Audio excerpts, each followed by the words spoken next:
ish, planning, prepping, and chatting.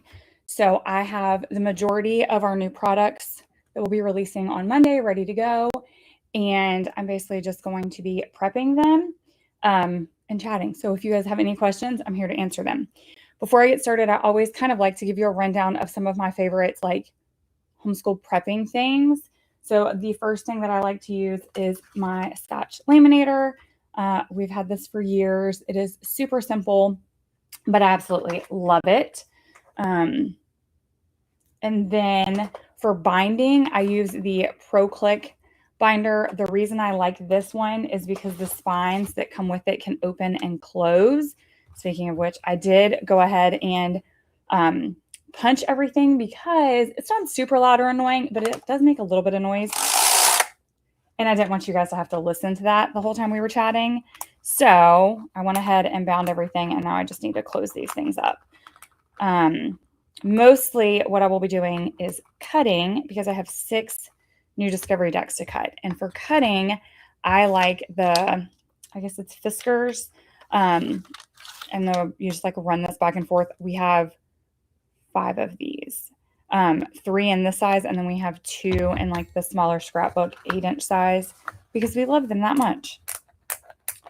So that is what we're going to be doing, and I'm happy to answer any questions that you guys have about anything. Let me make sure that I have all of our like little chat things open so that I can actually see. There we go. Okay, so I can see on Instagram, I can see on TikTok and Facebook and YouTube chat is loading now. So I should be able to see anything that you guys say or drop in the comment box. If you happen to want links to any of like the prepping stuff that I use, you can leave that in the message and I will send you a link. Like leave it here and I'll send you a link to all of the stuff that I use to prep. Okay, somebody just said that her daughter is turning 4 and any advice to begin with homeschooling. First, at that age, literally read books and play games.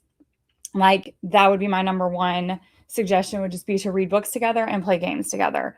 And just do like fun things like go on field trips, explore the outside. Like it doesn't have to be anything grand because at 4, like they still think the simplest things like the grocery store are fun and new and exciting. So that is what I would do a lot of. I would read like all the time. That was in fact our number one rule when Emily was younger, was if she brought you a book, you stopped everything you were doing within reason and you read it to her. Like that was just kind of always the thing. And it didn't matter which one of us it was. Middle of dinner, unless it was going to burn, we stopped what we were going to do and we read. So that would be my number one like thing. We're talking about a 4-year-old. So like preschool age is what I would say. Read and play. Like that is what I would do a ton of. And it doesn't even have to be like crazy, like I'm going to go shop at Target and Walmart and buy all of these games. It can literally be like, I'm just going to use the deck of cards and we're going to play Go Fish, because that age kids will learn so much from that. Okay, somebody else just said, what do you recommend for low self-esteem and low motivation in teens? Oh, you guys, teens are they're like a whole thing. I love my teen, and it does get better because we are like best friends. However, that being said, I think the good thing about teens is that like you can just kind of negotiate with them and be honest with them. Where like, for example, a 4-year-old's not going to understand. And so we just have like the honest discussion. Like you have to do math every day. I'm sorry. It just has to be done. And unfortunately we have to do things we don't want to do because that's just the way it is. Now for low self-esteem, we do a lot of positive mindset kind of stuff over here at the Waldock Way. And I mean a lot. We do an entire, like this year specifically, I bought a bunch of books that we do in our morning basket that are like positive growth mindset, kind of become a better person, personal growth type of books. And we read those. Let me see if I can find. Our favorite one has been, it's by John Acuff. And the adult version is something about soundtracks. The kids version, I think, is something about a playlist, your new playlist. And it's basically all about like flipping those negative thoughts in your head to changing the playlist to something positive instead of something negative. It was an amazing book. The adult version was great and the teen version was great. He also has another one that's How Teens Win, and All It Takes Is a Goal. Again, that's like the adult and the teen version. His two daughters that are teenagers helped him write them. Both of those books have been amazing. Emily loved them. She loved the style. They were fantastic. I highly suggest those two. And I really actually suggest you reading like with them so that you can discuss it. Okay. Seriously, you guys, try to be patient with me. Again, I'm on TikTok, Instagram, Facebook, and YouTube. So I'm trying really hard to make sure I'm getting everywhere.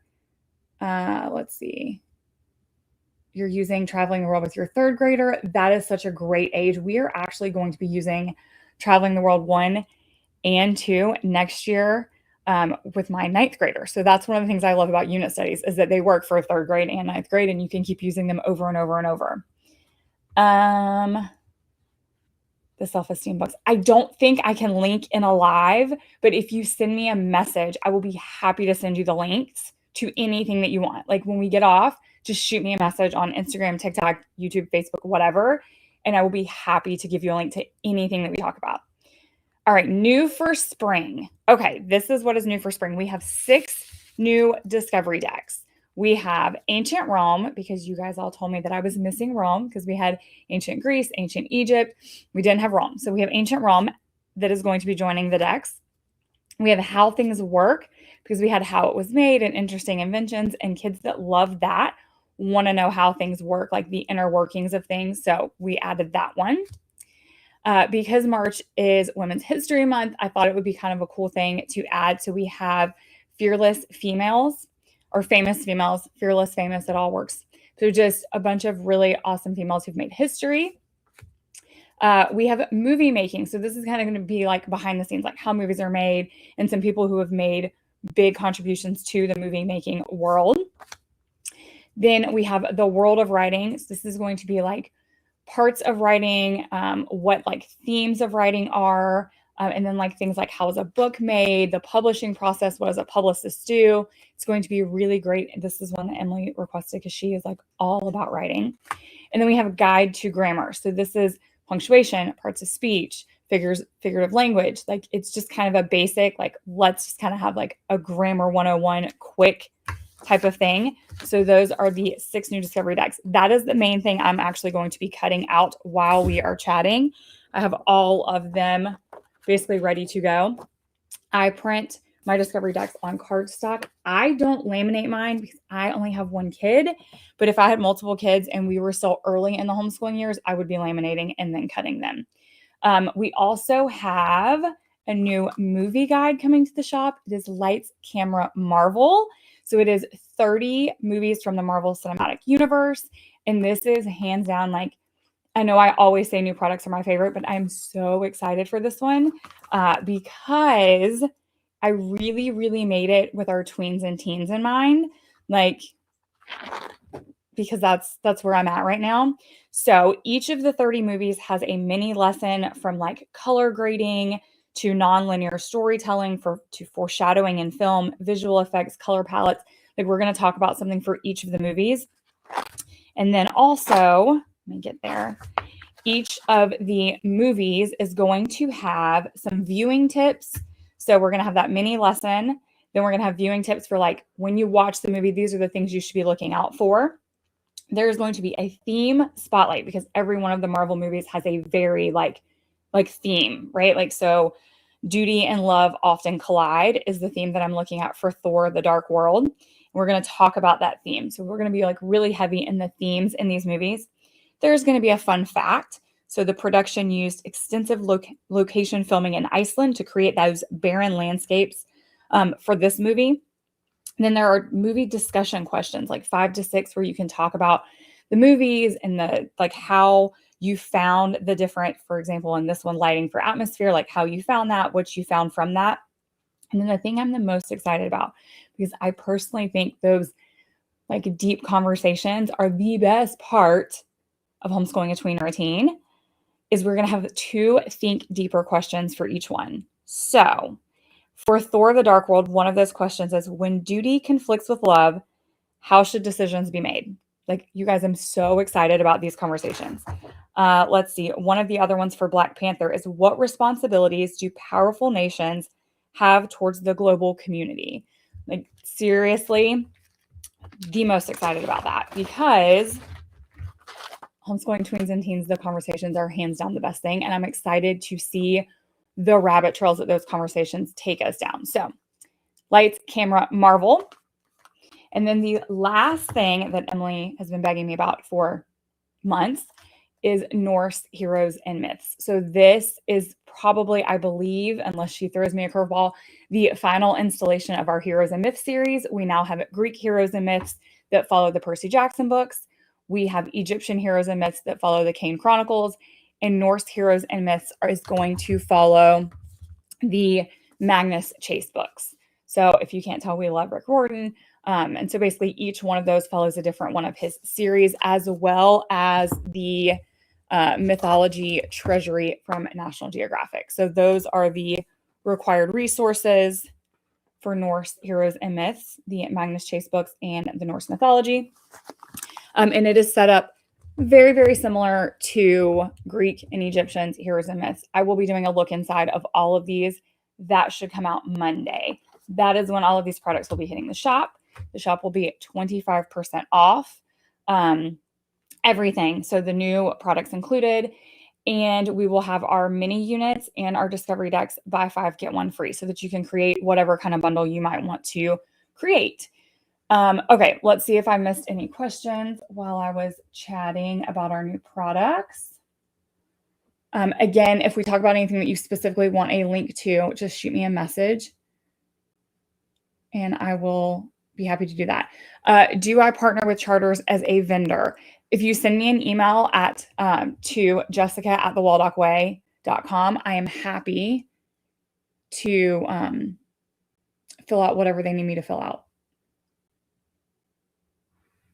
Okay, one more place. Yay, you caught a live. I'm so glad you're here. You're using Traveling the World while traveling the world. How cool is that? Like, that is amazing. We did Traveling the Parks while traveling to the national parks. Hands down, the best experience in our homeschool ever. Being able to learn about it and visit the places is amazing. We will be doing Traveling the World next year while we're not traveling the world in real life, but that's okay because we'll still be experiencing it. Let's see. Yes, so the spring sale starts on Monday, March 16th, and it will last until March 30th, so 2 full weeks. So hopefully that gives you guys enough time to figure out what it is that you want from the new products. And really, really quick, we have 6 new discovery decks in case you just joined, because I saw quite a few of you just jump on. We have Ancient Rome, which now means we have Ancient Egypt, Ancient Greece, Ancient Rome, Vikings, and Valhalla. Medieval. I think I'm missing one, but it should mean that you have like a whole history section if you wanted to do the bundle, because the discovery decks are buy 5, get 1 free on top of the sale that starts Monday, which is 25% off. So like if you are doing a specific time period in history, you should be able to get a whole history bundle when Ancient Rome is added on Monday. We have How Things Work, which is a great pairing to like interesting inventions and how things are made. We have Famous or Fearless Females, because it is Women's History Month. I wanted to make sure we were doing that. So 20 females who have made history. Movie making. Basically, my thought process with this was, because we are doing movie guides, we now have 3. We have the holiday movie guide, we have the Marvel we will have the Marvel movie guide, and we have the original Lights, Camera, Learn, that you can pair this discovery deck to kind of get some of that behind the scenes, like how a movie is made, or the different types of angled shots, or like who was Steven Spielberg, or those kind of things. What's a director do? What does a producer do? So you get a little bit more of like that, let me see it, so that hopefully if you pair this with a movie guide, you're going to be enriching those discussions even more. Let's see, World of Writing, which is going to be all about the different writing processes, like how a book is made, what a publicist does, that kind of thing. And then Guide to Grammar. So parts of speech, punctuation, figurative language, all of that. Let's see. For the discovery decks, it is the QR code. They have to scan the code. There's not a link to the playlist because I don't create a playlist. I just do the individual QR code so that if a video ever was to be taken down, I can swap that one QR code and basically send you guys an updated version, which is something else about our products. In case you did not know this, once you have purchased a product, you get updates for life. Like you will get lifetime updates, even if you purchase something. For example, Holiday Fun Around the World originally released as like winter holiday fun, I think, and it was like 10 holidays. Then we expanded it to an entire year. It really became an entirely different product, but anybody who bought it originally still got the updates along the way. And I will honor that always. If you keep your original email, when updates go out, you can just re-download it. I also will normally send out an email to let you guys know if you've purchased something, there have been updates made. But if you ever see something updated and you didn't get those emails because maybe you unsubscribed or something, or your email is different, you can just always reach out to me again, Jessica at the Waldock Way, and I will send you an update. Yes, everything is secular. I prefer the word non-sectarian. The only product that we have that is not necessarily a secular product is Holiday Fun Around the World, because that is different holidays and celebrations from different cultures and different points of views and religious practices. However, it is like equal representation of all of them. Ooh, a 50 plans discovery deck. I will write that down because that's a great idea, which is another thing. Anytime you guys have an idea that you're like, I would love to see this, reach out to me because I keep a little notebook full of ideas. Okay, somebody else asked about novel studies. We do not have any new novel studies coming out in the spring because we have Norse Heroes and Myths, which essentially is a huge, like year-long, well, it's not really year-long, it's, I think, 20 weeks, novel study for these 3 books. So this is where my time for novel studies would have gone. It went into this. So Norse Heroes and Myths with the Magnus Chase books is what is coming out instead of novel studies, but there will be new novel studies soon. I have a pile on my nightstand that I am working through. So hopefully in the very near future. And again, if there's a novel you want to see, let me know. Currently, I'm really, really heavily pushing novels or books that have been made into movies because I love being able to like celebrate watching the movie at the end. So that's where I'm leaning towards. So if you have a book that hasn't been made into a movie yet, I'll still put it on my list, but those are coming first. Okay, let me run through really quick. Would you consider your products to be supplemental or can they be used as curriculum? So I will let other people answer how they feel about that, but I will tell you how I feel about that. My daughter is 13, going into the 9th grade in a few months, so we're in high school. For the majority of her homeschool career, we have used a math and my products. There have been some things that we have supplemented with here and there. For example, we've done Fix-It Grammar for the past 2 years. But we have primarily, like I would say 85 to 90% used our curriculum. For example, the majority of her English has come from these types of curriculum. So we did Passport to Adventures in 1st grade. We did Wizards and Wands in 2nd. In 3rd grade, I believe... No, Passport to Adventures in 1st, Passport to More Adventures in 2nd, Wizards and Wands in 3rd, Greek Heroes and Myths in either 4th or 5th. We've done Egyptian Heroes and Myths. We've done Norse Heroes and Myths. We've done our novel studies. Like that is like 90% of all of our language arts comes from this because it has copyright, like it has copy work. We talk about spelling, we're reading, we're discussing, we're doing comprehension. Like almost all of our language arts comes from these types of things. And then our unit study always has our science and or history or geography. And I don't do like a specific, like, okay, we're going to do this unit study for science and this unit study for history. I just dive into all of those topics at once So for example, when we're doing traveling the world, we're talking about the geography, we're talking about the history. We may even talk about like the animals that live there. So that's science and nature. Same thing with when we do like ancient Egypt, that one leans a little more heavy on the history, but then later on we might do mini beast and that one might lean a little heavier towards science. But I'm always putting like all of those things into one combine. So yes, in my opinion, their curriculum, like it's all you need. Okay. I feel like I'm missing a bunch on TikTok. I'm sorry, guys. The font is just so much smaller.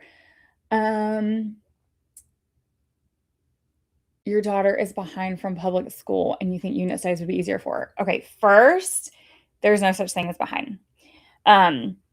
She might not be where you want her to be, but I don't think there's any such thing as behind, because behind who and behind in what? Like that's a very relative thing.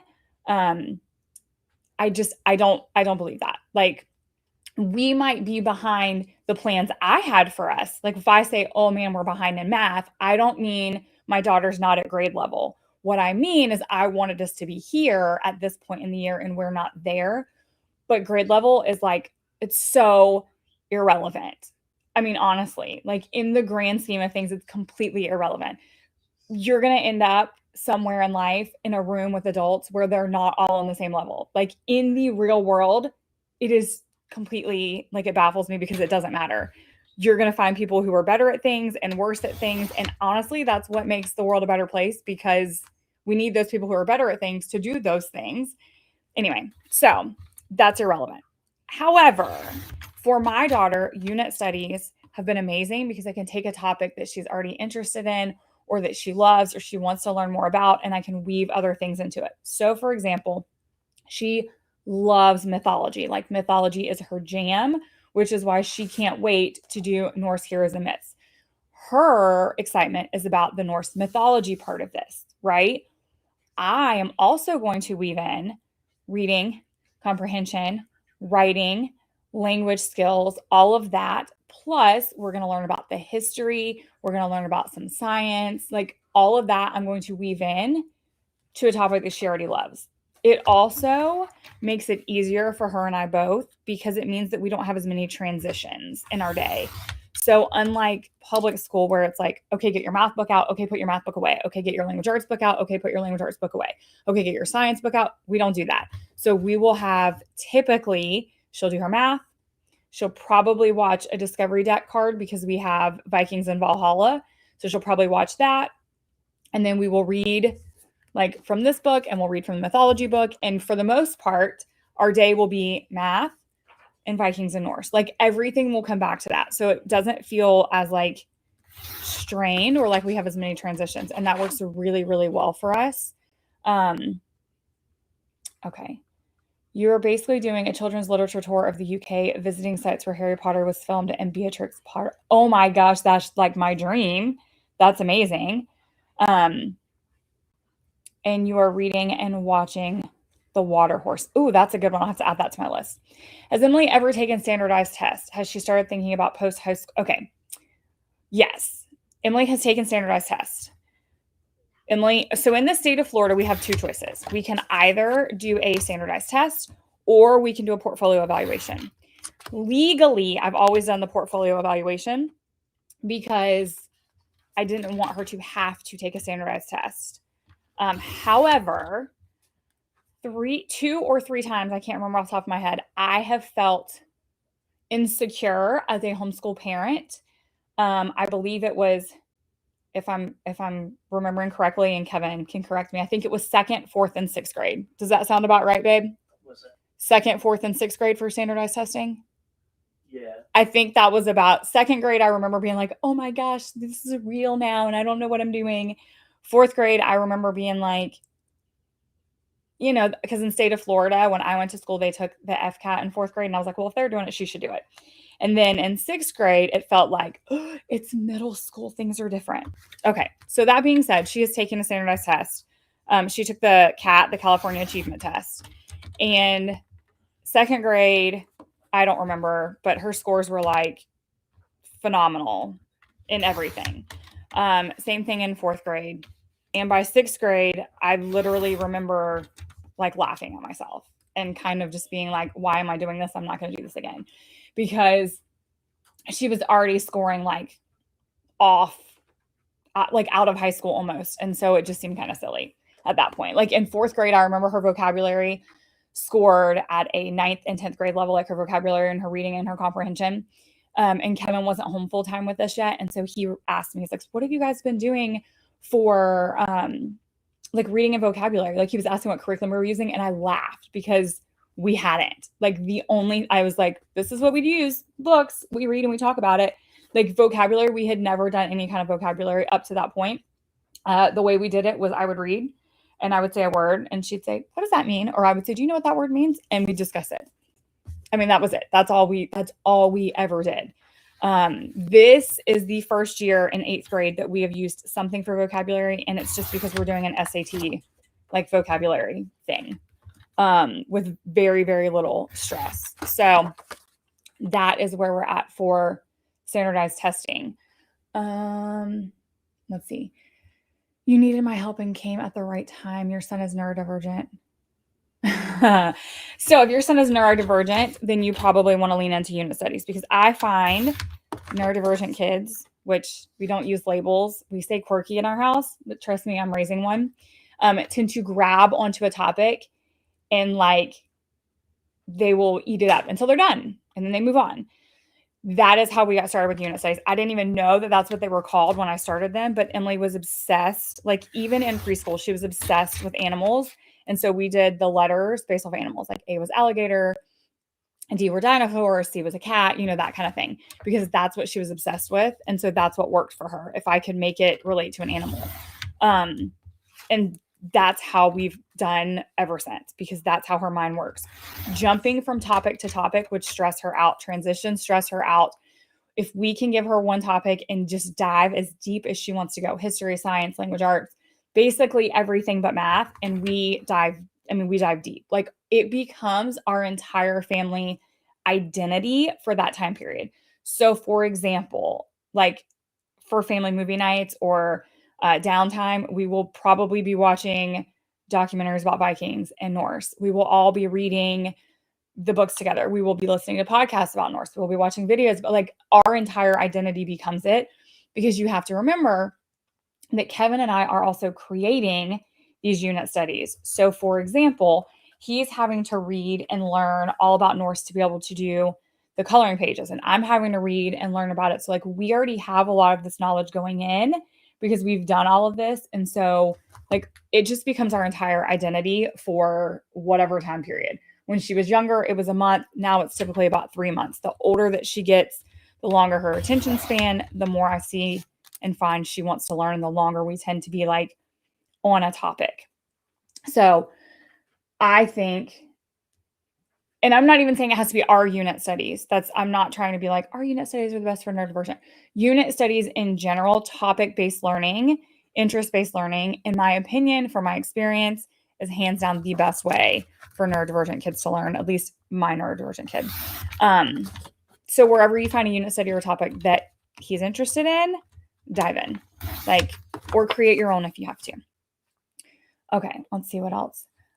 What math curriculum did you use in middle school? We are looking for 6th grade.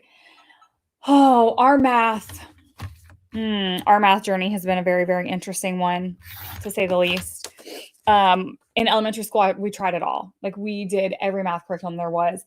If I had it to do over, we wouldn't have even touched a math curriculum until 3rd or 4th grade. Like hands down, we wouldn't have touched it. We would have read math books like Circumference and the ones by Greg Tang. We would have done hands-on math type of stuff. For example, it's literally what I wrote and created the mathematics for everyday learning, because there's tons of different book ideas and game ideas in here. I mean, like tons. For example, you want your kids to learn subtraction. Here's a whole list of books that are about subtraction. You want them to learn advanced concepts. And by advanced, I mean like algebra and like parentheses and PEMDAS and that kind of thing. Here's a full list of games for those topics, like those concepts. And then I also have a ton of different ideas for like activities that you can do for each of those concepts. So if I had it to do over, we wouldn't have touched a math curriculum at all until 3rd or 4th grade.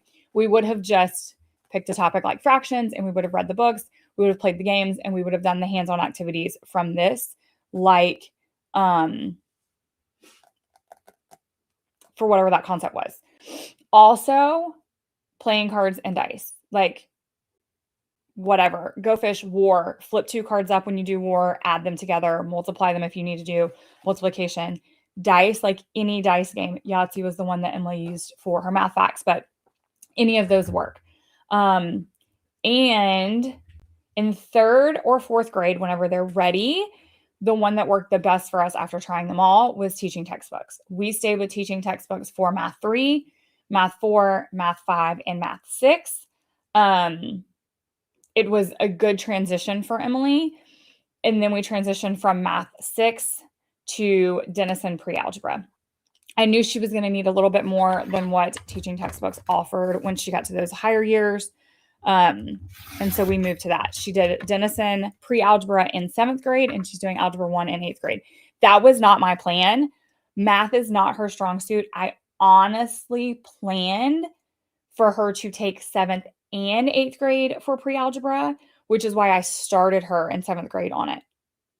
That didn't happen. She finished pre-algebra in a year because she really liked, might be strong. Emily is never going to really like or love math. It's not her jam. It's just never going to be like the thing that she loves.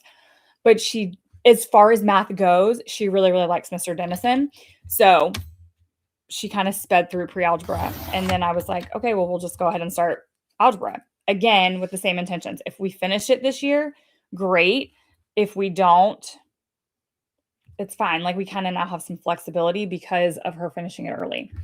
Okay, let's see.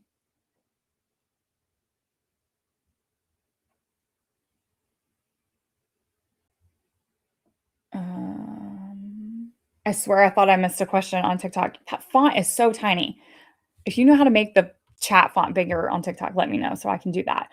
Okay, let's see. You would love for me to keep showing how I'm a working homeschool mom because you need all the ideas. Oh, okay. Yes, that is a plan for me. I shared a reel. I think it's been everywhere at this point. I think I shared it on Instagram, TikTok, Facebook, and a YouTube short. So you might have seen it everywhere. But I shared a reel of like behind the scenes of workday with me because in the perfect world, and I say in a perfect world because some weekends this doesn't happen, on a Saturday or a Sunday, and Kevin and Emily are super awesome and they kind of know this is my work day, and I tell them ahead of time this is the day we're going to work or I'm going to work. I take a whole day, and by whole day I mean like, what would you say, 8 to 10 hours? Okay, Kevin's behind the camera, you guys. 8 to 10 hours, like the entire day, and I do as much work as I can so that I can be more present during the homeschool week. Because if I don't do that, then I almost feel like behind all week long, and I'm torn. I'm trying to homeschool and I'm trying to post on social media, or I'm trying to film what I need for social media, or I'm trying to write emails in the evening, and it becomes complicated. So if I can take that 8 hours and do as much as possible, like batch film my reels, film my YouTube videos, write my blog posts, write my emails, it makes life easier for me the rest of the week. So that is what I try to do. That being said, what my work week normally looks like is an 8-hour day on either Saturday or Sunday, and then 2 to 3 hours after dinner every evening before bed. And that's like replying to emails, replying to messages, doing whatever product work needs to be done, that kind of thing, like edits, all of that. In a perfect world, that would happen every weekend, but it doesn't, because some weekends we have things on Saturday and Sunday. And so when that happens, normally Kevin will take Emily to her errands on Monday, and then I will work on Monday, which is more like a 4-hour work day. So I'm still kind of behind all week long, but it makes it work. We can make it work that way. Let's see. Does Kevin work full-time? Yes. Yes, Kevin does work full-time. He came home. He's always done the illustrations for the Waldock Way. He does all of our coloring pages. He does all of our illustrations. He's amazing. He's done them from the very beginning. Like, actually, that's not true. Passport to Adventures is now updated. But originally, if you have like the OG Passport to Adventures from like 2017, those were not originally his coloring pages. But everything has now been updated to include his work. And he did that while still working full-time. So he'd work full-time and he'd come home in the evenings and he would do anything that I needed work-wise. He also is the amazing artistic eye behind any and every flat lay that you see from us. He has that artistic brain that I don't. So he does all of the illustrations. He sets up all of the flat lays and then I come and photograph them. He does all, for the most part, of our Facebook. He manages the Facebook groups. So we have the Waldock Way community and the Morning Basket community. He manages those. And for the most part, he does Facebook because it's not, I'm there, but that's not my jam. I much prefer to be Instagram is my favorite. And I don't hate TikTok. TikTok's growing on me.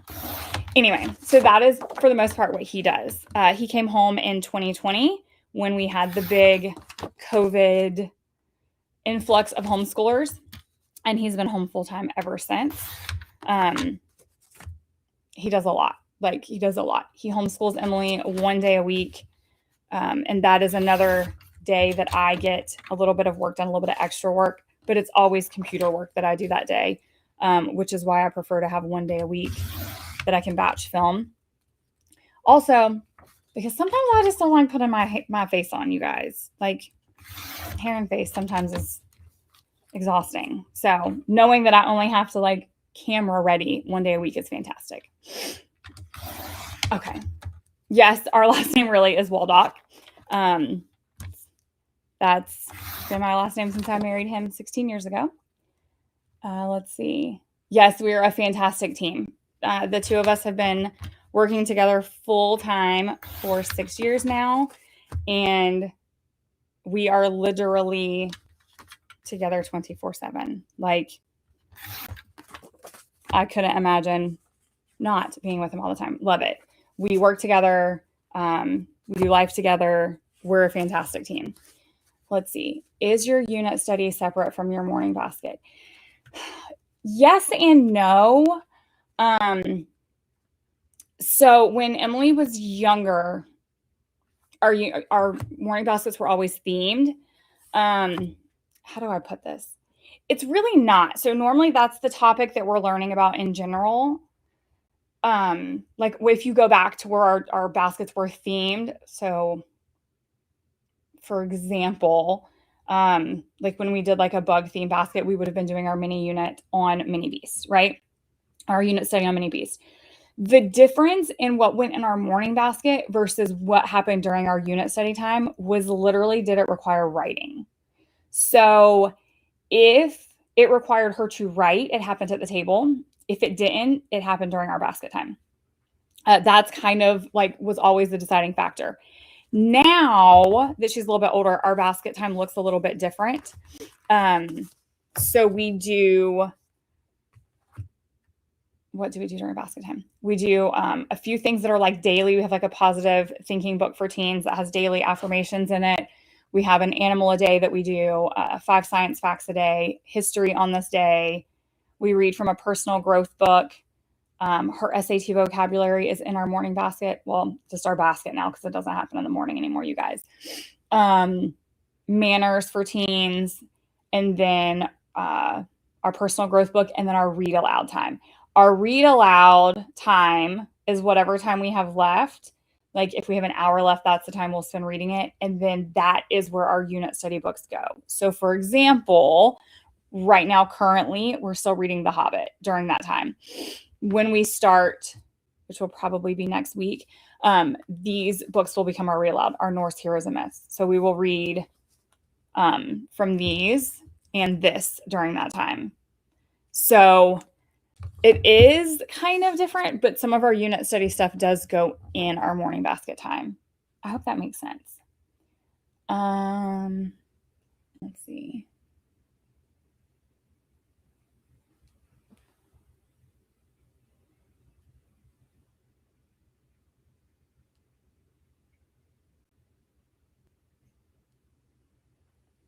All right.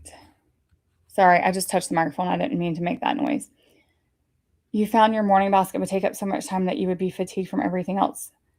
Oh, so there's a lot of times, especially when Emily was younger, that our morning basket was our entire day. And even now as a teenager, kind of my bare minimum is, can you get a math lesson done and let's do basket time? Like, and if that's all we get to, I'm good. Because if she gets a math lesson done, well, I'm happy. And so is she, because then we're not like behind. Again, I don't really believe in behind, but whatever. And then in our basket time, like even if we only spend, let's say, an hour to an hour and a half, okay, we've touched on personal growth and mindset, which for me is the most important thing for a teenager, because we've done her affirmations and we've read from a personal growth book, which right now we're reading Eat the Frog for students. So that's all about like procrastination and stuff. So we're like, I'm building a better human, right? And that's important to me. We've touched on science because we've done the 5 science facts a day, and we've done the animal fact a day or animal a day, which talks about the different animals. We've touched on history because we've done history on that day. And normally that ends up down a rabbit trail because we end up Googling something almost always. And then we've touched on language arts because we're reading from our read aloud and we're reading beautiful books and we're discussing them. So in my mind, my basket time with her touches on a really large amount of the foundation that I want. So I'm okay with that being all we do. I've pretty much always been okay with that being all that we do. If we only get to basket time and math, and mainly because math is something that is a struggle-ish for Emily, and if she doesn't keep at it, like that's the one thing she's going to try to get out of. So we have to kind of have that, like, at least try to do some of it today. But if that's all we do, I'm happy. Like those are my bare minimums. Yay, we're done. Do you do anything for test prep? We don't do testing, and I worry they'll miss out on a skill they'll need for the SAT and such. So we are, hang on just a second. Can you walk over to the basket? It's a green book. Kevin's going to grab it so I can show it to you. We are currently doing a SAT vocabulary workbook kind of thing. We're doing it verbally. I'll show you when he brings it over. That I added this year. So, and the main reason that I'm doing this is not because I want her to score, like, I don't have any aspirations for this is what I want you to score on this. It's more, I don't want her to be scared and overwhelmed when she looks at it, because I know the way that they word like the vocabulary can be confusing and kind of like, wait, what? And I don't want that to be what happens. I want to take all the anxiety out of it that I can. So this is the book that we're going through. It's the SAT vocabulary book, and it's really simple. And the way we do it is we do one a day or 1 page a day. And it will have like 3 or 4 vocabulary words. And then it has like a question or 2 that kind of ask about those. And we do it verbally because Emily is auditory learner. So I read it to her, and then I read the activity questions. And then I highlight the answer and we move on. Like it's super, like we're doing it super simple. I think we're only on lesson 34, and there's like, I don't know, 145 in here. So this will probably even be something that takes us 1 or 2 years to get through, but I'm okay with that. Are we doing the art of argument? We have the art of argument, but that became too much. And we decided to stick with this in our basket time, and art of argument is probably going to be something we do next year. So we have it. We started it. It wasn't working for us currently. I still like it. I just haven't figured out the best way to implement it yet. So no, we're not currently making that work in our homeschool. And for SAT, we will probably do some of like the like one of those online like practice tests a couple of times. Again, not because I want her to have a certain score, but because I don't want her to be stressed when she takes the SAT. Like I want her to feel like I've got this. So that is my plan for that. We'll probably start letting her do that next year. You never did any testing when you were homeschooled from 6th to 12th, and you didn't even do prep for the ACT or SAT. You took both for the first time and did phenomenal, and you're not even a good tester. That is amazing to hear. I'm so glad to hear that, because I'm not a great tester. Like, I'm very, very smart, but that was the thing that I always struggled with in school, was the test. And that's what I was worried about with Emily, because she has anxiety, and I was worried that she would have testing anxiety. So I obviously want to take away some of that, but I really, really love hearing that. Let's see.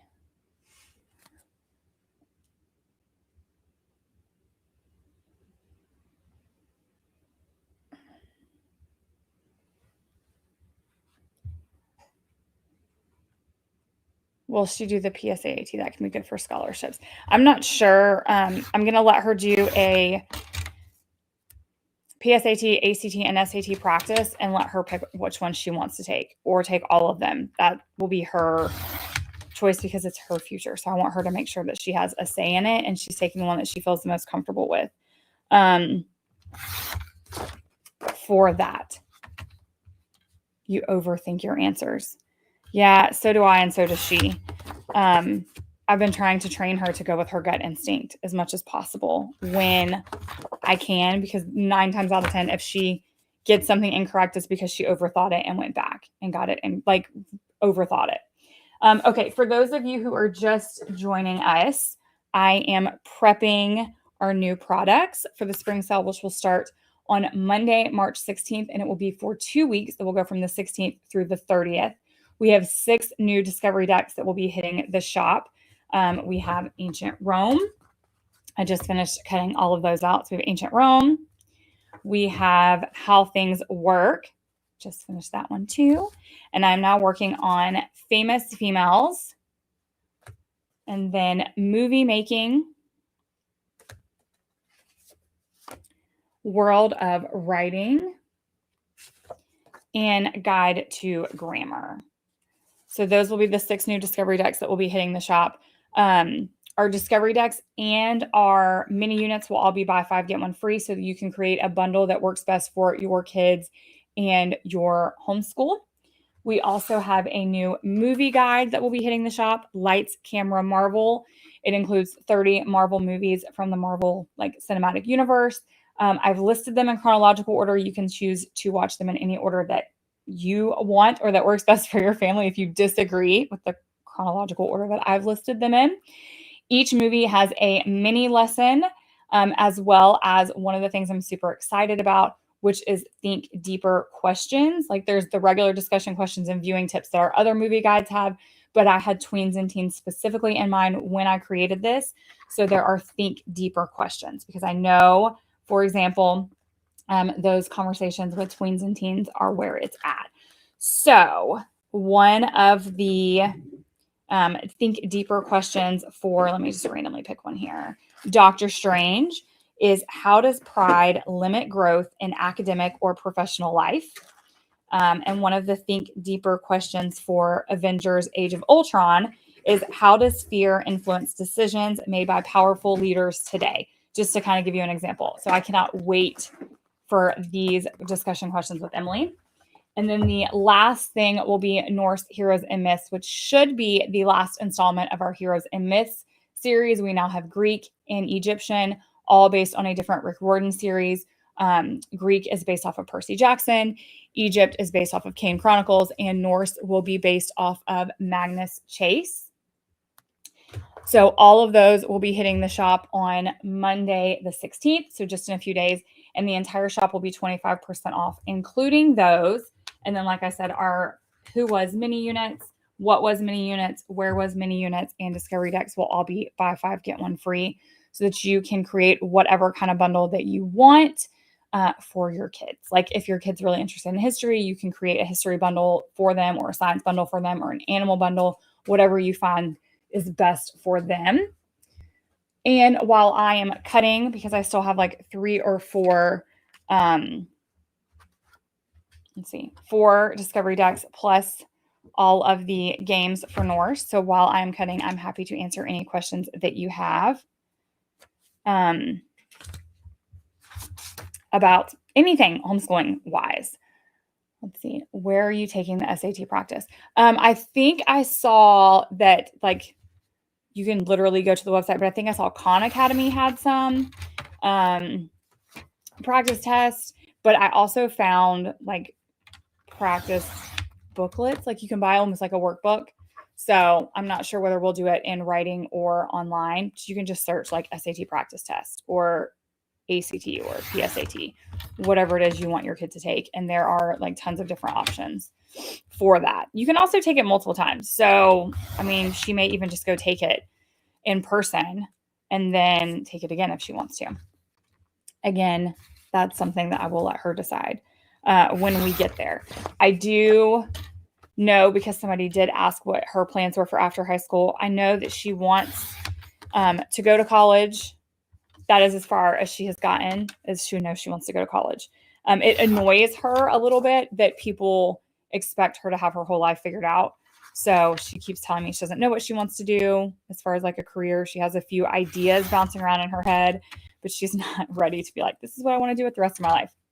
Which honestly, I don't blame her, because I'm almost 40 and I'm still not sure that I have an answer for what I want to do for the rest of my life. Like, that's a lot of years. I mean, I love what I'm doing now, obviously, and I do kind of want to do this for the rest of my life, but still, that's a big commitment.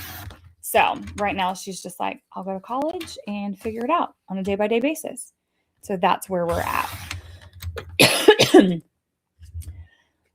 Oh, have I thought about doing a series on if I could do it over? Well, that's a great idea. Because there are a lot of things, if I could do it over, I would do differently. Specifically the like younger years. Like, I definitely would not have replicated school at home.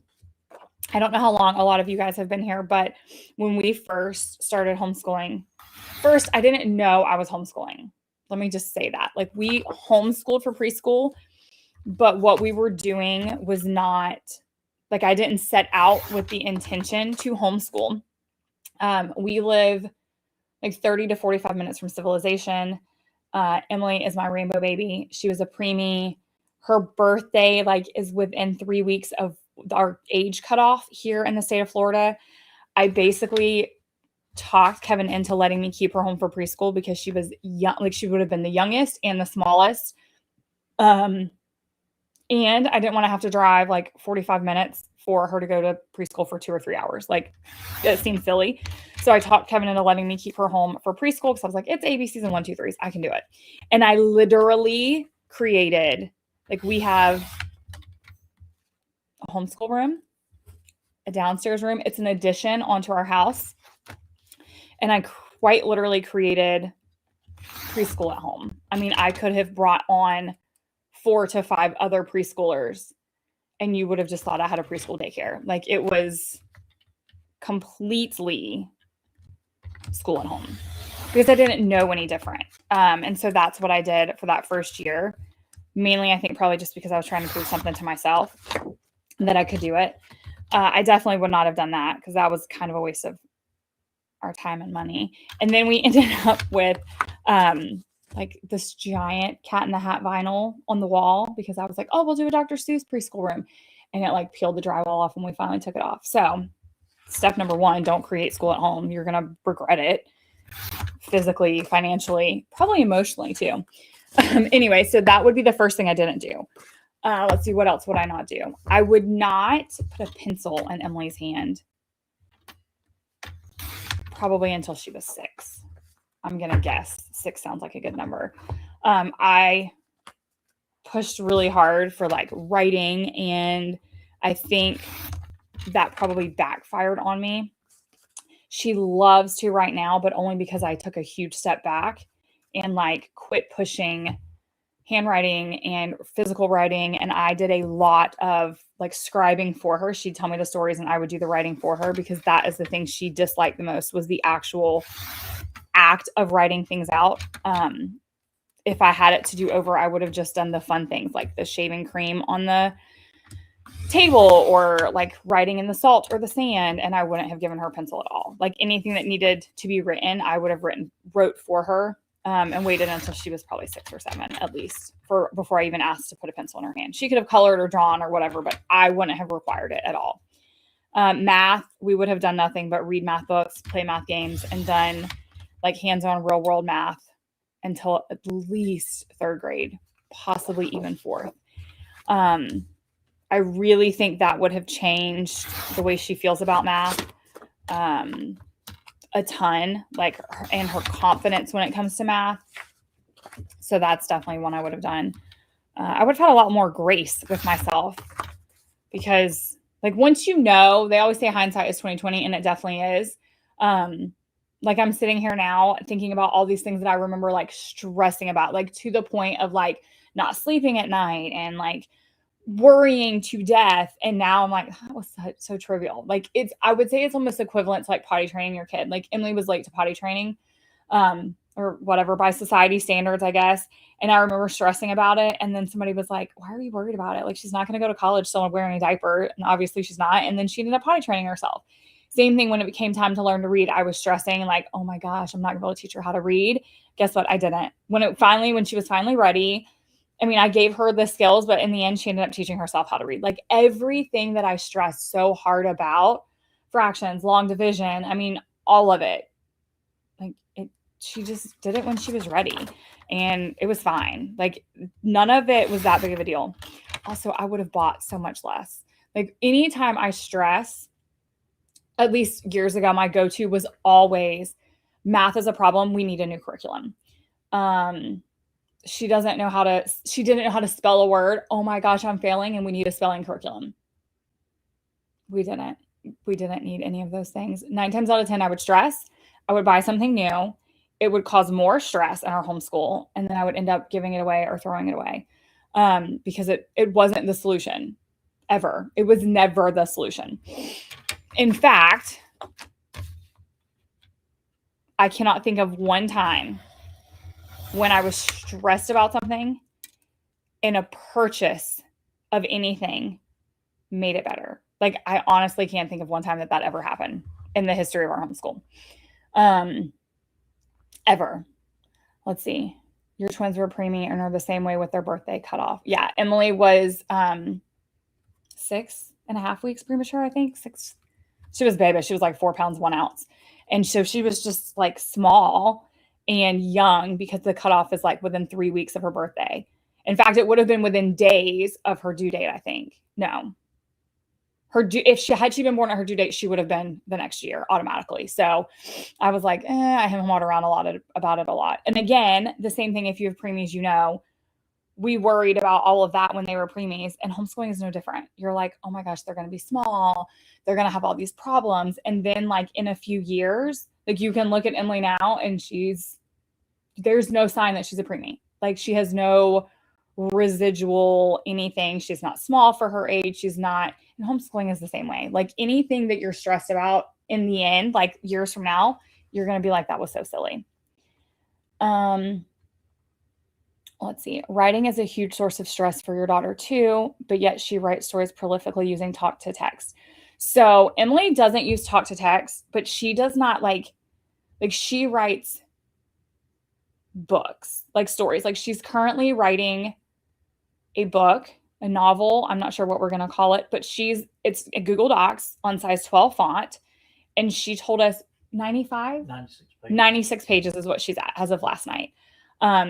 If I was to ask her to write anything, she is going to use like the smallest words, and it's not going to be like, she's going to try to get out of it. But the minute I allowed her to quit writing and switch to typing, or I would write it for her, like, her creative voice really started shining. And seriously, you guys, like, she writes for fun now. And we've never used a writing curriculum. Like an actual writing curriculum. And she absolutely writes for fun. And her writing is fantastic. Like, it's phenomenal. But it's mainly because we read really great books. We read aloud all the time. She's exposed to good writing. And like, she sees me writing curriculum. And so she just goes and gets her laptop and sits beside me and writes alongside me. Like, even last night we were kind of both complaining. She's like, oh, sometimes I can get really like, blocked, and it can be so stressful. And I was like, yeah, tell me about it. Sometimes you get to the point where you're like, like stressed or it's become boring or you're at like a mundane part in the writing, but it has to be there. And she's like, yeah, if I could just push through this to get to the fighting scene. Like, anyway, so we have these amazing things. Let's see, like just go at it from a different angle, I guess is what I'm trying to say. Let's see, you buy so much and then get overwhelmed on how to use it all. That is probably the one thing that I will say. It sounds so silly because I have a lot of resources, like a lot of resources. We have a lot of books, we have a lot of games because that's how we choose to homeschool, by reading and playing. But I will say the minute that I stop letting other people's curriculum make me feel insecure and feel like I needed to buy things is the minute our homeschool finally felt peaceful. Because years ago, and you can even see this like in my curriculum videos where I would have more and more and more. And this year is no exception either. Like I purchase things, but I no longer feel like I have to use them because I purchased them. I will be quick to either not use it or set it aside or say I'm going to use it later. Sorry, I just got a little puzzle thing on TikTok that I had to drag into place. Okay. But the minute that I stopped letting like the curriculum be the boss or other people's sharing their curriculum and me feeling like, oh, I don't have anything for geography, or oh, I don't have anything for this, or I need to be teaching all of these things at once. Like our homeschool became so much more peaceful and it became so much more ours, right? So in the grand scheme of things, do I teach all the subjects? Yes. I just don't teach them all the time. So for example, last year, we went on a month-long road trip, and we did, this would have been last year. It would have been 2024, so the beginning of Emily's 7th grade year. It was an election year. We did a month-long road trip across the United States. We spent 3 months doing like this huge American study, American history, economics, government, geography. Like it was huge. And we just dove into that for 3 months. So yeah, we did all of that. And then in the spring, what did we do in the spring? She was still doing her math. Yeah, but I don't remember what unit study we did in the spring now that I'm thinking about it. But it was probably something that was more science-based because that's kind of the way it works out. This year, we've done Egyptian mythology, so Egyptian heroes and myths, and we're going to do Norse heroes and myths.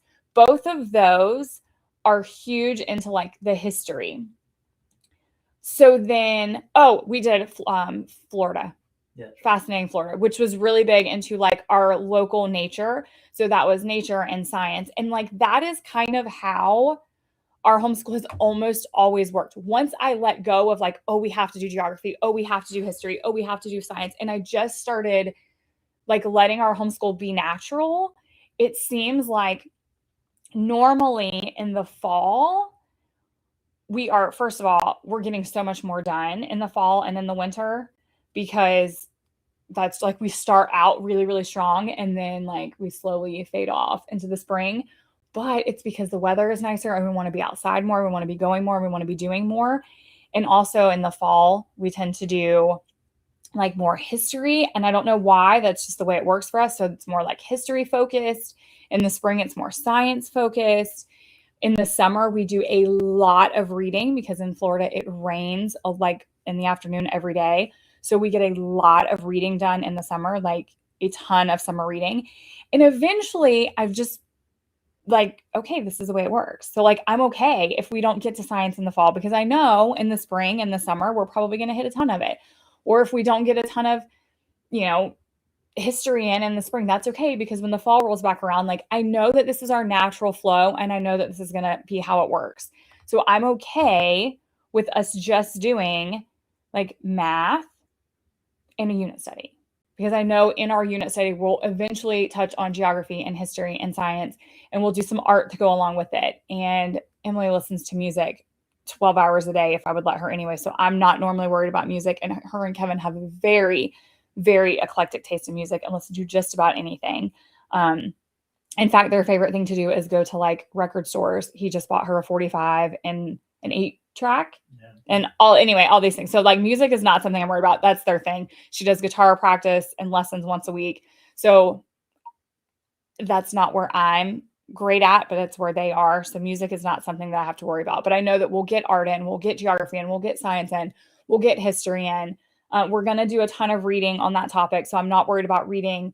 I'm going to find a way to relate the writing back to it, or she'll do that on her own. I can almost guarantee you when we start Norse, she will end up writing some sort of something based on Norse mythology, or it will be inspired by Norse mythology. Like she'll start picking up on the different myths, and her characters will be like they'll have like a Viking background. Like she always does it. She did one for Egypt. I mean, and that wasn't even me requiring it or asking it. I mentioned it and she just kind of ran with it.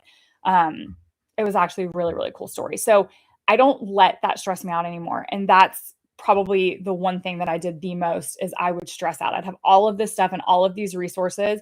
And like you said, it was overwhelming. And then it would be like, oh, we need to do all of these. And then I would be pulling my hair out and Emily would be stressed. And so our homeschool was anything but peaceful. Oh, let's see.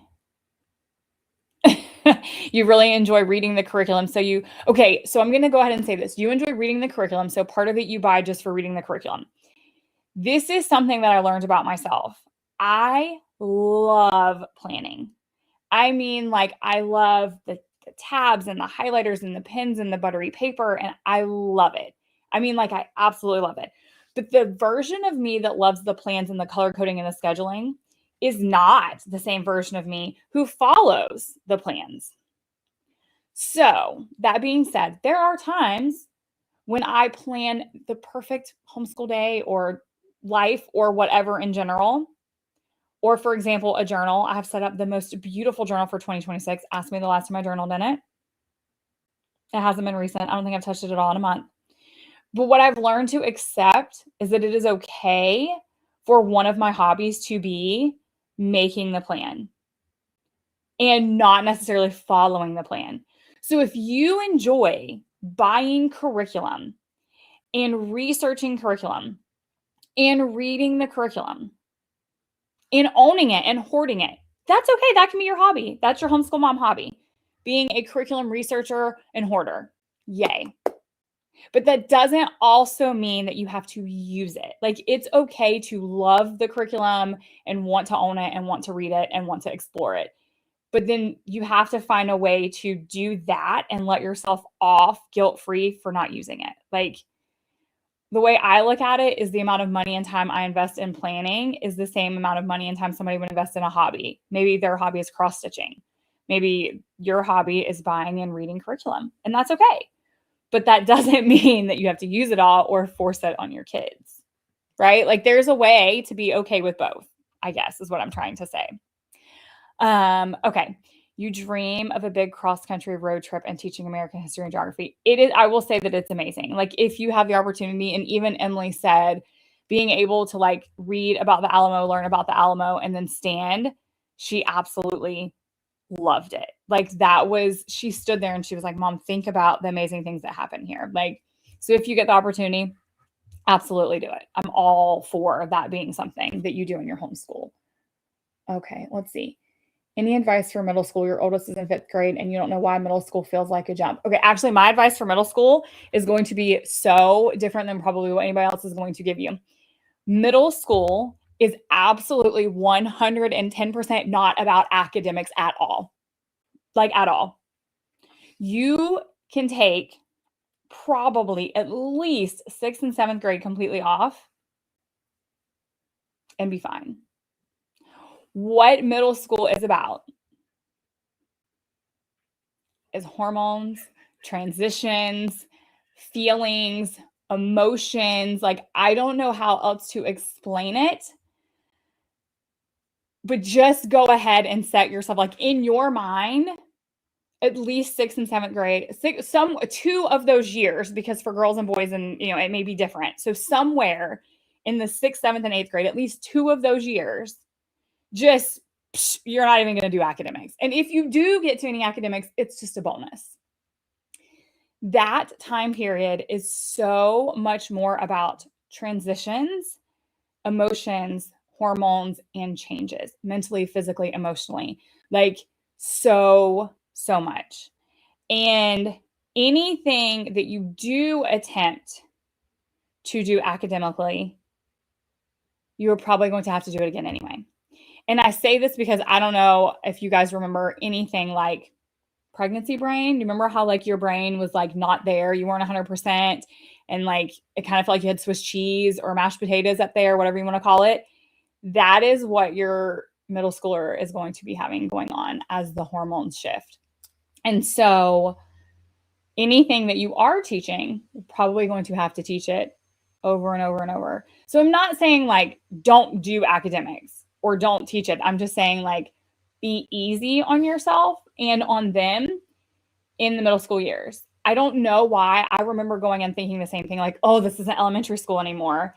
And then it was like I really started looking at what is taught in middle school versus what is taught, like, for example, 5th grade, 7th grade, and 9th grade.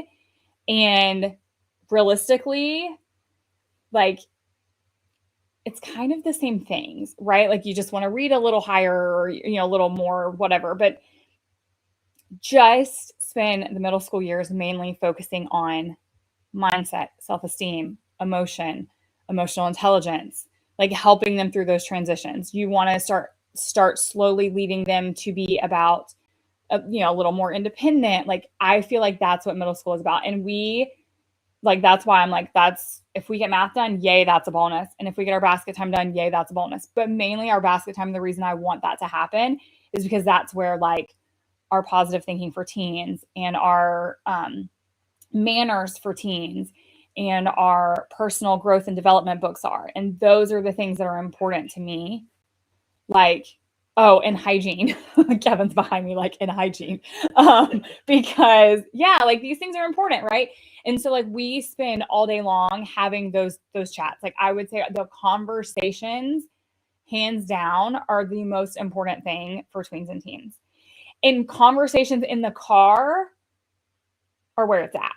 Because there's something about them not having to look at you, right? Like it takes the pressure off somehow. Like, especially if Kevin or I, like if she's with Kevin or she's with me, like independently by ourselves, both of us will come home and be like, oh my gosh, we had the best time because we had the most enriching, amazing conversation. Like, okay, amazing might be normally in depth. Like something that we wouldn't have just brought up that she brought up and wanted to talk to us about. So that's where I'm at. Like, I feel like middle school is much more about the human, the person, and not the academics. And that is hands down, like, if I was saying one thing, that would be it. Like for the middle school years, definitely buy less curriculum because you're not going to get to it. Trust me. Even if you think you're going to, the emotions are going to kick in. The hormones are going to kick in. Like, just save yourself the time, save yourself the money, make middle school as pared down as you feel like you can, because you're going to spend so much more time on the person than the academics. So hopefully that's helpful. How do I not get overwhelmed? How do I not get overwhelmed with what? Can you be more specific about that? Yes, it's the same as perimenopause brain. So yeah, perimenopause brain trying to teach a hormonal tween can sometimes be interesting. You guys, the other day, I'm going to go ahead and tell myself, I was drinking a bottle of water and I dropped my cap on the ground. And I looked at Emily and I was like, can you pick? Because I had my hands full. Literally, lid, cap, thing, the word, boom, it was gone. It was not in my brain anymore. It was as if somebody had written the words on a whiteboard and then just erased the word. Like, it was just gone. It wasn't there. And she laughed her butt off at me because she knows what that feels like, right? Like, we're both now in this like very awkward whatever. So it's kind of funny because we can relate to each other about those hormonal weird things. Okay. You're watching this as you make your curriculum wish list. Oh, okay. You can make the wish list. Go ahead and make it. But then maybe you should null and void some of it too. Don't buy a whole bunch of stuff. You don't need it. Like, I love resources more than curriculum. I would rather have books and games and experiments than curriculum for the most part. Like, I want, one or two things to guide me, but having like 10 different curriculum or curricula is too much for me. That's just my personal opinion though. What are our plans for high school? Our plans for high school is very similar to what we're doing now. I'm really not going to change the way we homeschool a ton. It's just going to be more how I track what we do. So I think in the state of Florida, I want to say I have it somewhere. Hang on. That's on the front of my planner. So in the state of Florida, a credit hour is 150 hours of like instructional time, or however you want to say that. So what I'm going to do is basically just track the time. Like, I'm going to create a tracker, and this will all be available as soon as I finish it, because I'm actually going to make like a high school survival thing, like an ebook kind of thing with the things I'm going to use. But basically, I'm going to make a tracker, and I'm just going to keep track of, like, for example, we'll do novel studies, and all of the reading time and the writing time and all of that will be part of her English credits. Her math is automatic because she's just going to keep using Denison. So like next year she'll do, well, she's doing Algebra 1 now. So she will either finish Algebra 1 or she'll start geometry. Either way, that will be her math credit. She'll do Algebra 1, geometry, Algebra 2, and trig. Those will be her 4 math credits for high school. For science and social studies, I'm still going to do unit studies. It's just going to be the way I track it. So for example, I'm going to have like a piece of paper. Let's just pretend this is blank. Okay, I'm going to have a blank piece of paper, a bunch of blank pieces of paper in my planner. And it's going to say, I don't know, biology, chemistry, US history, whatever credits I want her to end up with. And I'm just going to have like what we did, whatever, and then like time, right? Like a place off to the side where I can write time, kind of like I would a book or a game log. And so anything that falls into one of those buckets will be like, this book, it took us 3 hours to read it. We went on this field trip, that was 2 hours. And then in the end, as long as by the end we've got 150, then she earned that credit hour. We will be doing, so my plan, at least for freshman year, is we're going to do Traveling the World 1 and 2 combined for like a world geography. For the world history part of it, we will be doing the world history. Let's see. I have these 2 books. We really enjoyed the American one. So we're going to be reading through these 2, the 500 Facts of World History and the Major Events in World History. So these will be kind of 2 books that we read through, along with the Crash Course World History videos, which I'm going to make comprehension packets to go with those. That will be out by back to school, maybe in the summer. So you guys can plan. We'll see. Depends on how long it takes me. And that will be like the history portion. So we'll basically do kind of like we did for America. It'll be just a big world unit study that will have geography, history, and all of that kind of combined, like in one. Kevin and Emily will like bake and cook from the different places that we visit, because that's all in there. And I say Kevin because he's the chef, not me. I will do the baking. He will do the cooking. So that's the plan for world history and geography. That will also be the plan for American history and geography, probably the following year. And then the same thing, like I said, for biology and chemistry, we will do like mini units that would fall into that. So like we'll do human body, and that will be part of biology, if that makes sense. We will probably also use the Crash Course videos with the comprehension packets for those as well. Do I use a specific program to digitally track? No, I do everything. Well, that's not true. So I write everything down in a planner, but for my portfolio, I do keep a digital portfolio, and my planner is literally like, this planner that I use is the minimalist one for my shop. Like, it's super simple. Literally, this is my weekly planning page. That's it. And then in the front, I have the diploma requirements for the state of Florida. But like I said, I will just put blank pieces of paper in here. I'm creating it. It's almost done. That will have like the different courses that I want to give her a credit in at the top. And then it'll be like a log, kind of like I have book logs. here. I'm going to show you. I have some back here in the back. So for example, like here's a game log that I have, and it just has like the date, the game we played, and the concept. It'll be kind of like this. It'll have like a date, what we did, how many hours spent. So like I said, for example, you know, we read this book from this date to this date. Well, we spent a total of 5 hours reading it. I don't know. I'm making this up. Okay. She watched this crash course video or this whole playlist, and it took 10 hours to watch it. She did these comprehension pages, and that took 10 hours, right? So like Kevin and Emily baked this meal. That was an hour. Like I'm just going to literally track it. No different than I would track books read or games played. And that is going to be how I give her the credit. And then I will like write a description that's basically for world history. We, you know, read literature and books, and we played games, and we did hands-on, and like I'll just make the description sound really, really cool. Did I create the printable for the diploma requirements? No, I did not. It is standard diploma requirements for the state of Florida. I'm trying to see if there is there's no website on it.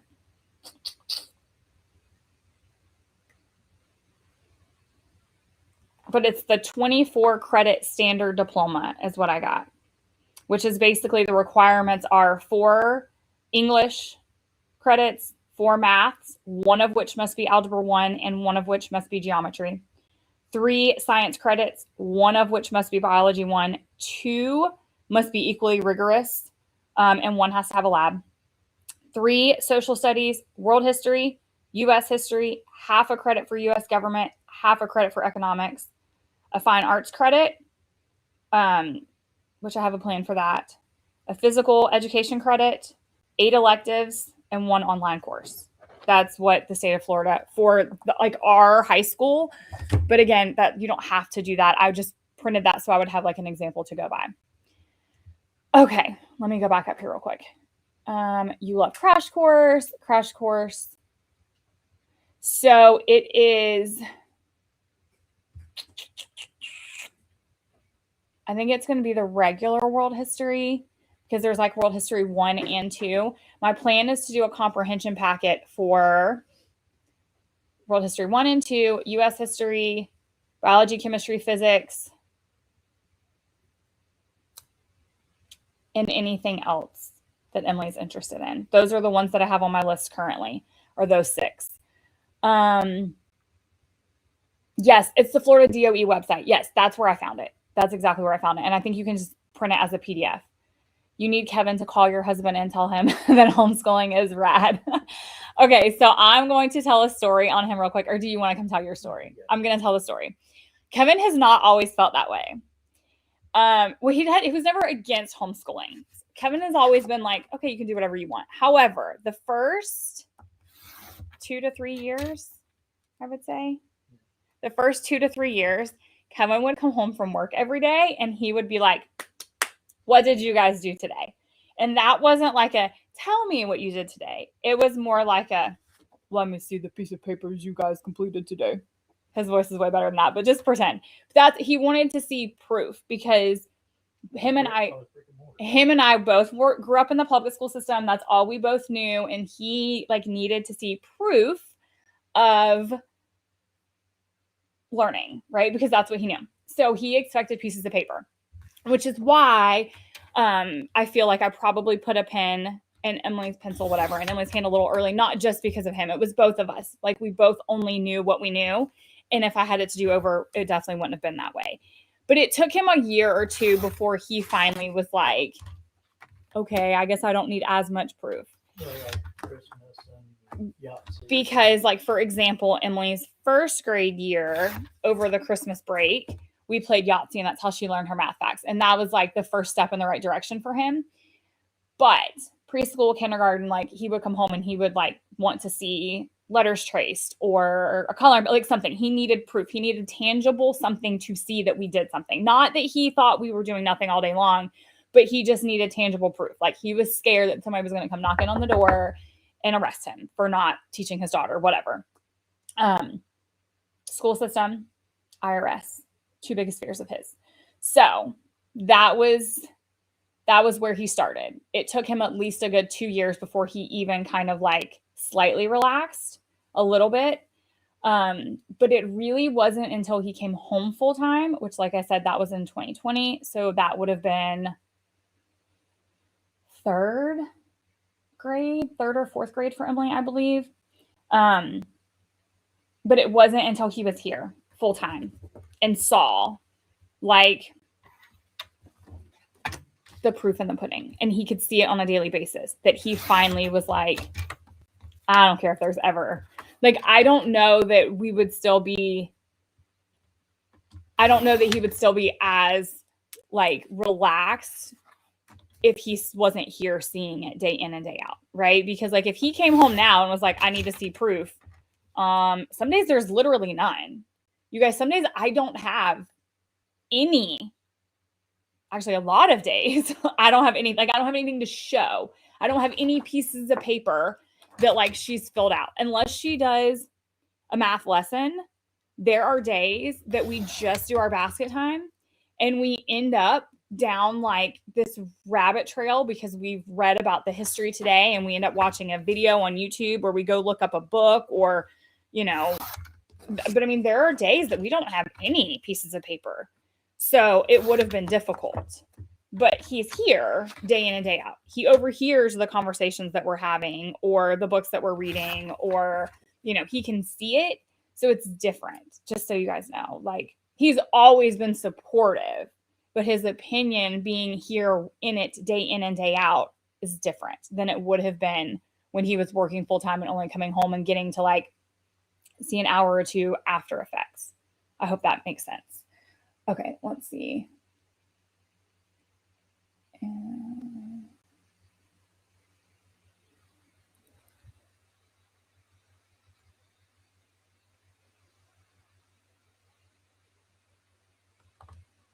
I don't know yet. As far as will I do specialized histories, it will depend on Emily. So we will do a very like broad, and then if and when she wants to stop and go deeper, we will. We always have. Let's see. Do I track games in a day or for the week? I just write down what we play, like when we play it, I guess I would say. So I was going to say I had my planner here somewhere. So like on the game log, it's just a piece of paper and it just has like date, title, and concept covered. So I would like, if we played something today, I would just write down the date, write it down, and whatever concept I felt like was covered. Like, for example, we played, I don't know, let me pull a game real quick. Let's say we played Canoodle Gravity really, really quick. I would put like spatial reasoning or something, or critical thinking or logic. It doesn't have to be exact, but I would just write something down. I like to do that, I would say, daily. Not always great about it, but books and games, for the most part, stay out until I have logged them. So typically, behind me, over here, we will stack, like if we've played it, we'll leave it sitting there until I've logged it, and then I put it away, or she puts it away. For books, we tried keeping a written log for books, and that became really, really overwhelming because of us both trying to do it. So she has a Goodreads account. Her and I both have a Goodreads account, like independent. And so I can log in, or I'm logged into hers and mine, and she's logged into hers. So if she reads something, she scans and adds the book. And then if like I've read it aloud or I read it, I scan and add it. And then at the end of the year, I export. So that log is more of a digital log, just because with books, there was like too many moving parts, right? Like sometimes she's reading by herself. Sometimes we're reading together. Sometimes we're not home and she's reading on a Kindle, or we're listening to an audiobook. But you also have to explain how many books. So, and also we're reading a lot of different books at one time. Like normally she's reading a graphic novel. I'm reading multiple books aloud. We're listening to an audiobook. Like and we don't ever know when they're going to finish. So that makes it the easiest for us. Okay, let's see. You are 3 years in and still feel like you need proof to make you feel better. Well, like I said, we were definitely at least 2 years in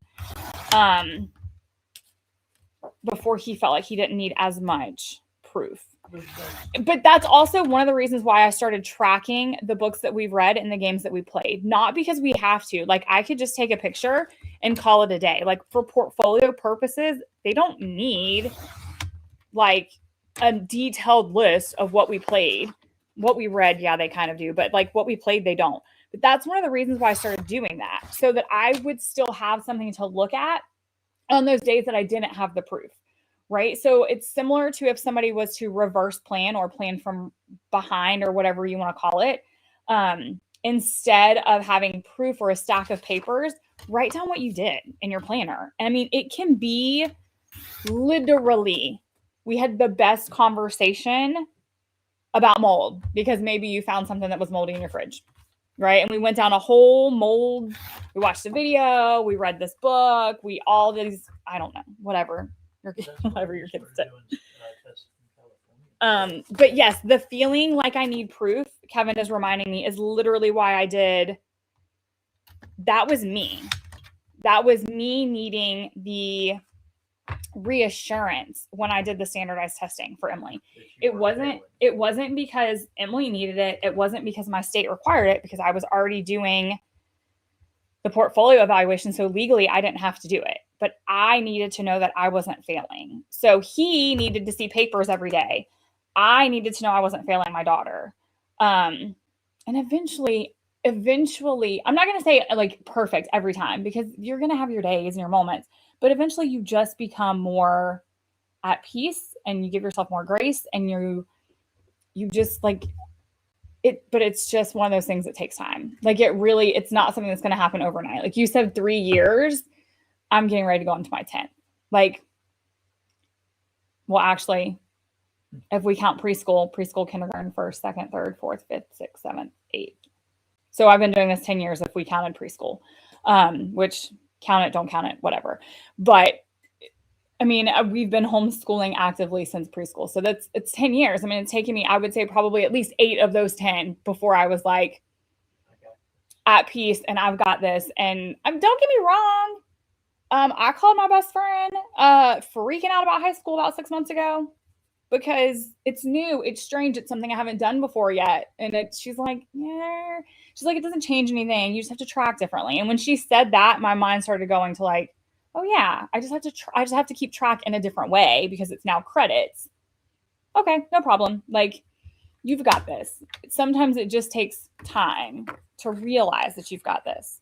And you really do become more at peace. Like every year, you become more and more at peace. You come into your homeschool more. You figure out what works best for you and your family. Like, it's a constant thing. You're always evolving. How do you track history like hours per week? Okay, so right now I don't track any hours because we don't need to do that. I just keep a portfolio, which I have a YouTube video, like literally in depth of how we keep our portfolio. I will start tracking hours when we get to high school next year, because my plan is to track the hours for credits, because I'm going to still homeschool the way we homeschool. It's still going to be unit studies and books and games. And so at that point, I will track hours, because I know for a fact that 1 credit hour is 150 hours of educational time in the state of Florida. So I know if we spend 150 hours in world history, she has earned that credit. I will be very generic. Like, I'm not going to track it down to the minute. Did we spend an hour reading something history? Okay, that's an hour. Like, I'm just going to write it down in a very generic kind of way. You go to school for so many hours. Yeah. So Kevin's saying, for example, like in a school system, they go to school 6 hours a day, 180 days a school year or whatever. It's going to be a similar, I mean, not quite that generic, but it will be like that. So basically, I will know we spent 5 hours doing school today. I know at least 2 of those can go in the history bucket. I know at least 1 of those can go in the geography bucket. I know at least, if that makes sense. I'm going to just think of my credit courses, whatever, as buckets, and I'm going to put my time where they belong. And that's how she's going to end up with her credits, because I don't want to change the way we homeschool. I want to still be able to homeschool the way we homeschool. So there's that. Obviously, you could do it differently. You could just, buy, like, for example, she's going to do her math, and her math is going to be geometry. And if she finishes it, there's her geometry credit. Boom, done. Like, you can do it differently, but I don't want to have to change the way we homeschool, because the way we homeschool works. And the only thing that needs to change is the way it's tracked for high school purposes. So that's all I'm going to change. And it's going to be more work for me, not her, which is fine. Let's see. If I create high school level resources, will I include a course description for those? Yeah. Okay. That's a great idea. If I do, I will add that to my list. Let's see. All right. Let's pop back over here. Do I have any Spanish recommendations? You have an only going into ninth grade next year. So this is my plan for foreign language, because foreign language is the one thing in the state of Florida that is weird when you move to college. And I say it's weird because I took Spanish 1 and 2 in high school, and it was supposed to transfer to college. However, my Spanish 1 was at one school, my Spanish 2 was at another school, and somewhere it's like consecutively.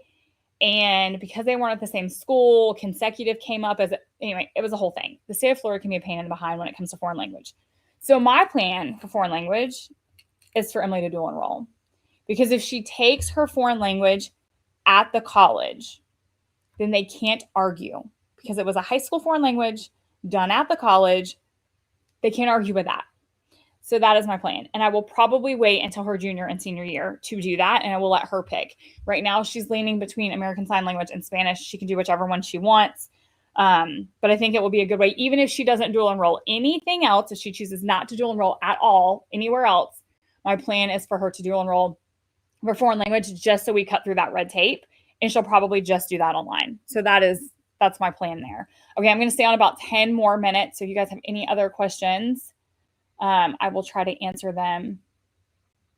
Oh, let's see. You say you take screenshots of the covers of books and games and throw them in a private Facebook album so that you can see what you've done for your school. That's genius too. I know a lot of people who keep like a specific album on their phone of school so that they can go back when they don't have like paper proof to see what they've done.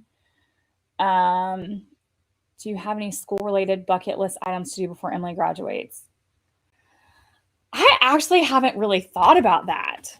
I mean, I think part of me is in denial that graduation is as close as it is, especially because she's my only, and like I don't get another go at this. So I think I'm currently just in denial that we're that close. Therefore, having bucket lists would mean that I'm seeing an end in sight, and I'm not ready to admit that. That's probably a great idea. I should probably think about it, but I'm not ready yet. So there's that. High school novel studies. We will continue to do our novel studies through high school. So yes, I do have a few that I want to do with Emily that I will be creating for her. So there is that. Let's see. How's the Marvel movie watch list coming? Oh, it's done. Okay, so because I'm only going to do 10 more minutes, in case you've jumped on here towards the end, what I am doing is actually prepping the new products that will be hitting the shop on Monday, March 16th. We have 6 new Discovery decks: Ancient Rome, How Things Work, Famous Females, Movie Making, which is going to be kind of like all behind the scenes stuff. I thought it would pair really well with our movie guides. And then I still have 2 left to cut: World of Writing and Guide to Grammar. So those are hitting the shop on Monday. Our whole shop will be 25% off for 2 weeks. It'll last from Monday, March 16th through Monday, March 30th. So Monday through Monday, 2 full weeks. We also have Lights, Camera, Marvel. This is 30 movies from the Marvel Cinematic Universe that will be, I have them listed in chronological order. You can watch them in any order you want. It has a mini movie like lesson for each movie. So they range from things like color grading to nonlinear storytelling, cultural world building, visualizing the impossible, genre blending, sound design, parallel storylines. Like there's all kinds of different things in the lessons that we're going to be talking about. And then for each movie, there are the director, genre, release year, runtime, and rating. Every one of these is PG-13, just so you guys know. Viewing tips for how to watch to pick up on the things. So for example, Ant-Man, the lesson is on scale and perspective. So the viewing tips are going to tell you like kind of how to watch out for the scale and perspective when you're watching. Then there is a theme spotlight because all of these movies have such a wonderful, rich theme because of what they are. So for example, for Ant-Man, it's second chances require responsibility. So we talk about that theme a little bit. There's a fun fact. So like in this one, we talk about how macro photography techniques were used for in like real insects. Then there are discussion questions, like 5 to 6 of those movie discussion questions. And then there are 2 think deeper discussion questions. This is where I really targeted our tweens and teens because I want us to have those deep conversations. So for example, what does it take to earn back trust after failure? And how do second chances shape personal growth? Those are 2 of the questions for Ant-Man. So that is kind of a quick overview of Lights, Camera, Marvel. And then the last product that will be hitting the shop is Norse Heroes and Myths. This will be, I think, the final installation in our Heroes and Myths. We will now have Greek, Egyptian, and Norse, and all of them are based on a different type of mythology and a different Rick Riordan book series. So Greek is Percy Jackson, Egyptian is Kane Chronicles, and then Norse is going to be the Rick Riordan Magnus Chase books. So those are the new products that will be hitting on Monday. But then, like I said, the whole shop will be 25% off with mini units. So who, what, where, and who would win. All buy 5, get 1 free on top of the 25% off. And then Discovery Decks will be buy 5, get 1 free as well. That way you can create bundles for your kids' interests. So if they're into animals, you can create an animal bundle or whatever is best for you. Okay. We only have a few minutes left. So let me see if I've gotten everything answered here.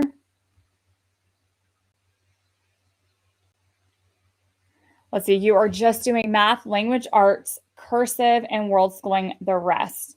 You are equal parts nervous and excited. You are actually traveling the world. The amount of learning that is going to happen in person just from traveling the world is phenomenal. Like you don't need anything else because that's going to be geography, history, like all of these hands-on things. That's all you need. So I wouldn't even worry about it. You were so nervous about homeschooling high school next year. I was really, really nervous about it at first, much like I was middle school. And then it kind of dawned on me that like, much like middle school, nothing has to change. We can still keep homeschooling. The only thing that really needs to be different is the fact that I need to track things differently for a transcript's purpose. Like that's really it. I just need to be different in how I track things. But again, I had my moment. I had my freak out. I called a friend of mine who has graduated 2 kids already. And she was like, you're already doing a great job. And then actually, I also just recently talked to Kim, which I think she's watching somewhere. I think I saw her name come up. And we were talking about how she was taking her son was taking a college class, like as dual enrollment. And she was like stressed about it. And she sat down with him. And then she quickly realized that like even the college class wasn't up to her standards for teaching. And I laughed about it because we as homeschoolers typically tend to go more overboard. Like we're always worried our kids are behind. But if you were to like look at like the same thing that you're teaching and the depth that they're getting in like public school or college or whatever, I would venture to say that most of what we're teaching in middle school is probably the equivalent to what most college classes are. Like, I think we freak out about it.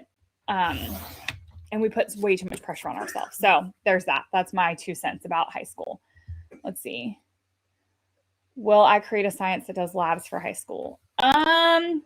Probably not, because I think I will not be the one doing the labs in our homeschool. So Kevin typically does all of the hands-on like STEM stuff with Emily. And so I think I am going to just let him pick some sort of like kit We're looking at a few right now, or let him come up with whatever he plans on. Like, for example, for biology, we're probably going to just get a few dissection kits from Carolina Biological or Home Science Tools. So anyway, so there's that. But Kevin's the one that typically does like the STEM or the science experiments with her. So he will probably just pick what he wants to do. So I don't know. I think I will be more piecing all of the sciencey things together. Like, for example, we will do different unit studies on different topics, probably even using some of our unit studies that already exist and then just adding older components to them and extensions. We will be reading books. We will be using the crash course videos. Like, we will just be doing all of the things that I know work for us already. And then, like I said, he will do more isolated, like he's always done STEAM with her. So like, for example, they're always doing some sort of science experiment or some sort of building something. So he'll still just do that. It'll just look like, for example, dissections for biology. They use mel chemistry already. So like that will probably be what they use for chemistry, like that kind of thing. And then all of that together will just be our credits, if that makes sense, because that's the way we already homeschool. So that is my plan, is to keep homeschooling that way. Okay, yes. So Kim is telling me it is true that her son has 100% in his college history course so far as a 9th grader, and that she was stressed about him being able to handle it. And it's been super easy and honestly not even up to her standards as a homeschool mom. Like, she's actually disappointed that they're not going like deeper and further. Like, she was even telling me she's going to have to build the college class out further. So that's what I'm saying. Like, we are always stressed and worried, but I think we're worried and stressed for nothing. Like, we care more about our kids and their education and the gaps and all of that than anybody else in the whole world is going to care. So we really shouldn't stress about it. Like, it's going to be fine. Okay.